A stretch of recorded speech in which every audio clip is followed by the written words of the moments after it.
Thank you very much for joining me on Crossroads. So, Father June, many people, of course, have already been commenting about the dynamics of politics in Muslim Mindanao, particularly, of course, in Maguindanao. People are saying there that this is actually now the fruit of how the government, for so many years, has been cultivating its political allies and allowing them to exist through the power of their guns, through the power of terror maybe. How do you see the situation being resolved in Maguindanao now that this has again been blown into the open by the Maguindanao massacre?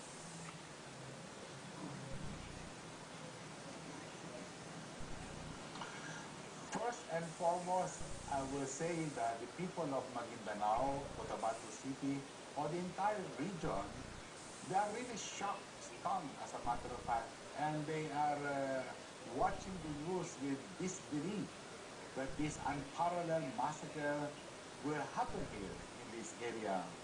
But it happened. So the big question now, I think, is government capable of bringing justice to the victims of massacre? Will government be willing also, or will it have a political will to disarm people? Because the proliferation of the small arms in the province, in the region, or even in Cotabato City, is really a big problem and perhaps the very source of criminality and lawlessness, and including the issue of warlords. If you see the arms gathered so far, people are laughing in the city and as well as in the province, because I myself have not seen those guns perhaps in the last 20 years. I don't know where they got those guns, because the standard issue now, even for Barangay Tanod, will be M16, M14, not Garand and Carbine. I suppose even the ROTC will not touch these rifles for being afraid of getting tetanus. So one powerful symbol of seriousness of government to put a stop to the proliferations of arms is really gather all these high-powered arms, M14, M16, or sometimes M60, and people see this all around. And if you remove these arms in the hands of people, perhaps that will bring a normalcy to the province, as well as normalcy to the city and the region.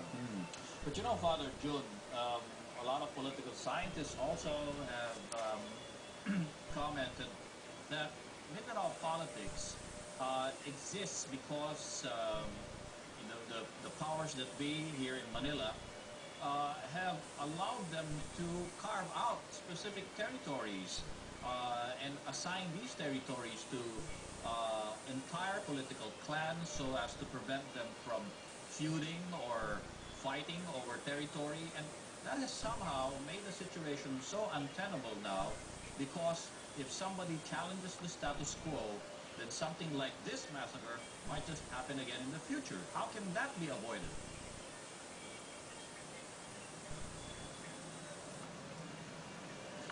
It's true that the bottom line between the national government and the local government will be electoral exercises. It so happened that the autonomous region in Muslim Mindanao will be known as captive electorate. And it is for this reason that the national government and the people in this region, the warlords in this region, have the same political agenda. Because normally the autonomous region in Muslim Mindanao will be very decisive in determining national elections when there is a crossfight, particularly the number 11, number 12 in the senatorial slate, as we have observed in the 2007 election. And this is also very crucial for presidential election when there is a close contest.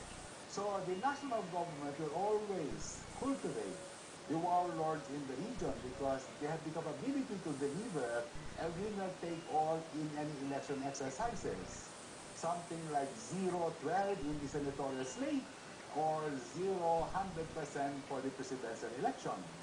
So that particular capability of delivering the goals of the entire region will be very crucial for the national government or the powers in Manila.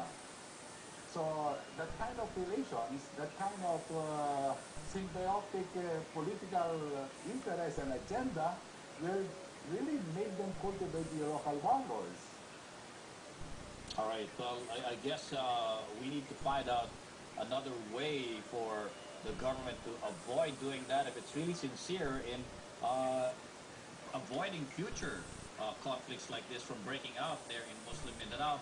Father June Mercado will still be with us from our studio in Cotabato and will also be joined later